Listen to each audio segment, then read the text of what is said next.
Welcome to MyJoogTV, where we pair our favorite musicians with makers of wine, beers, spirits.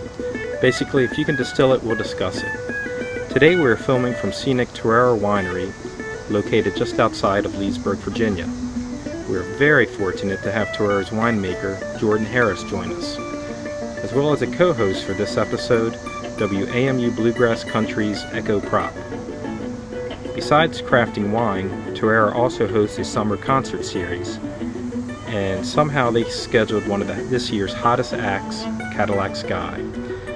In June, the band released their latest CD, Letters in the Deep, and they've been touring in support of the CD since. Thank you, gentlemen. And let me introduce the band. We have Brian, Ross, Matt, and sitting in for Andy for the moment is their tour manager, Kane Haggard. So the first thing, is this the first time you guys have played at a winery? Actually, no. We played at one out in New Mexico. The wines of the San Juan. Yes, competition maybe. Oh, maybe. Wines of San Juan. We had a good time there, so hopefully this place will live up to that good time. I think we can do that. So did you guys get a chance to taste their wines? We did. We got to take some back, and they also sent back really a lot of money, and there was a lot of.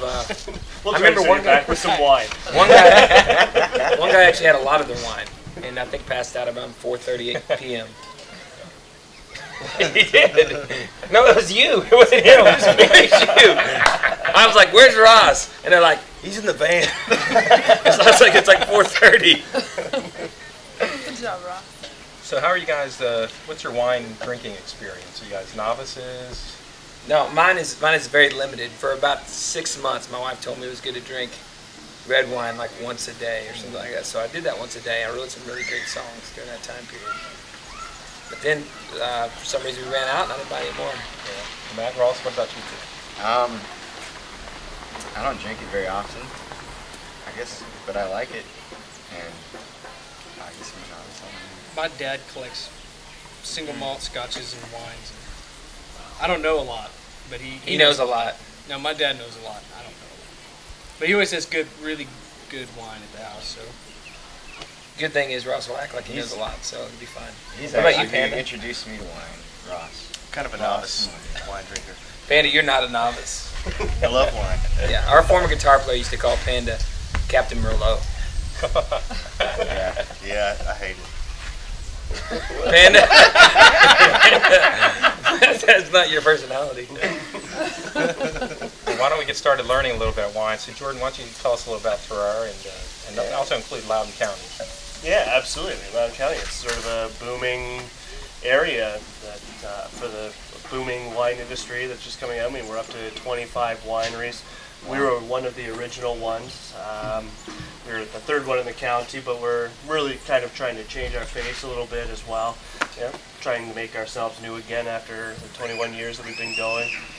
So, we're concentrating on single vineyard and expressing the character of the land as opposed to the great varieties, and having some fun with it as well. It's the big thing, enjoying it. And definitely having a concert series makes it a little. Having a concert series to go beside it absolutely works. I mean, music and wine, they go together as well. I mean, it's like having food and wine. It's a social atmosphere. It's enjoyable. You're showing two different art forms together, and I think they work perfectly. We actually sound better the more wine you drink. Our band. Well, I'm sure It must they'll be be for the pumping a best. lot The of more wine wine here the today. audience drinks, the more wine the band drinks. The more wine the audience drinks. See, that'll be different because Merlefest is a completely dry festival. Oh, so you think. Well, exactly. Unless whatever you can sneak in your little backpack. Yeah. That's very true. Well, you guys just got done releasing your newest project, Letters in the Deep. And what's the creative process about that? Because when we were thinking of this series, we were thinking, there's certainly a creative process that goes into winemaking, but there's also a creative process behind music. How do you approach a new project and bring that together? I don't think he writes, I think it all starts with a song.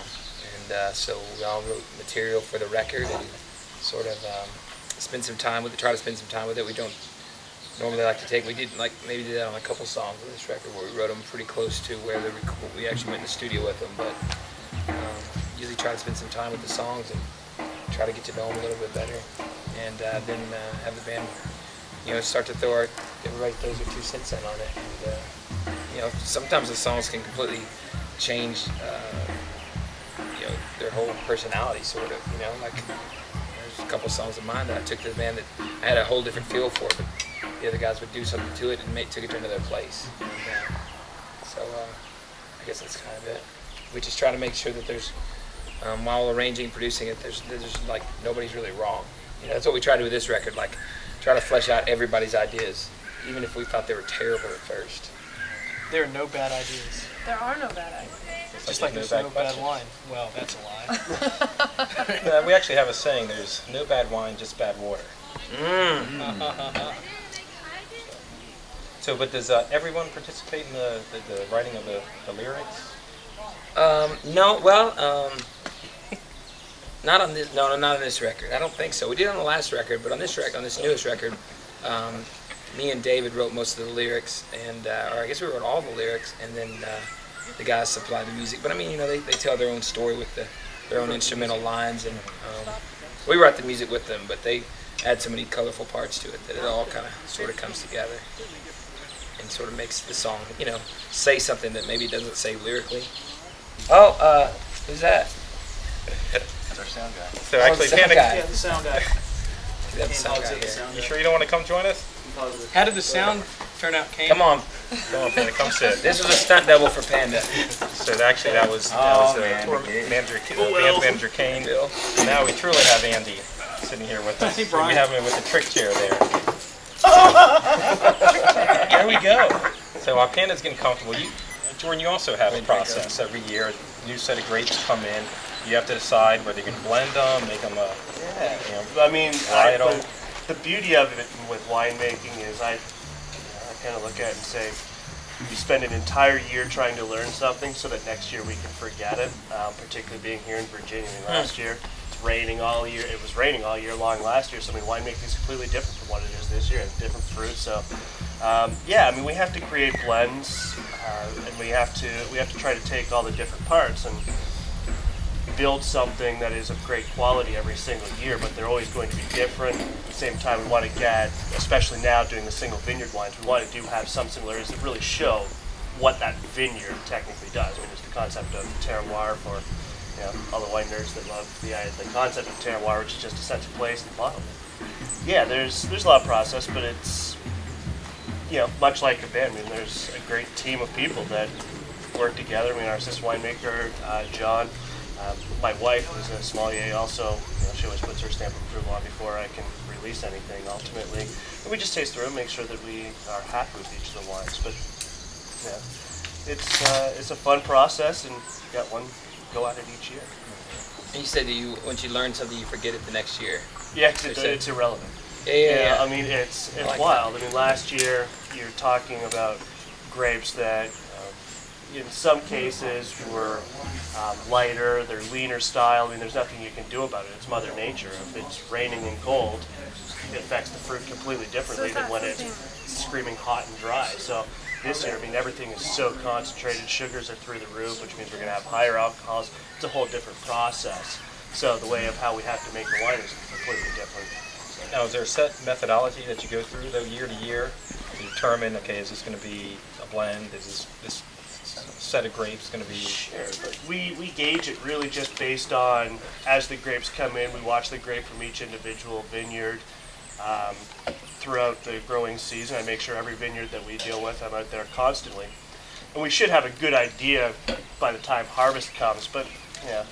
Then you put it in barrels. I mean, the thing with winemaking is every barrel is also different. It's Mother Nature. I mean, it's wood. That's all it is. I mean, all those trees grow differently, so they have different grains. Every barrel ends up different.